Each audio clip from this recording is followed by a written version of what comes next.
గత వైసీపీ ప్రభుత్వం అధికారంలో ఉన్నప్పుడు లడ్డూ కల్తీ అనే విషయాన్ని పవన్ కళ్యాణ్ గారు తెర మీదకి తీసుకొచ్చి ఈ లడ్డూలో కల్తీ జరిగింది, ఆ దేవదేవునికి అపచారం జరిగింది, ఈ తప్పును క్షమించండి స్వామి అంటూ కనకదుర్గం స్వామి వారి ఆలయానికి మెట్లు కడగడం జరిగింది. అలాగే దాని గురించి సిబిఐ సిట్టు ఇవాళ విచారణలో దాదాపు 10 రాష్ట్రాల్లో తనిఖీ చేయబడి 5 రాష్ట్రాల్లో కూడా ఈ కల్తీ నెయ్యికి సంబంధించిన గుట్టు రట్టు చేసి సిబిఐ విచారణలో ఇవాళ ఏదైతే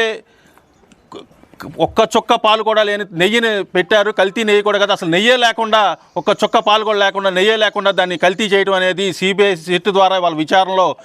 చెప్పడం జరిగింది. అంతేకాకుండా జంతువు కొవ్వు అనేది తక్కువ శాతం ఉందని చెప్పిందే కానీ దాంట్లో లేదనే విషయం అనేది ఎక్కడా ప్రస్తావించలేదు. కానీ వైసీపీ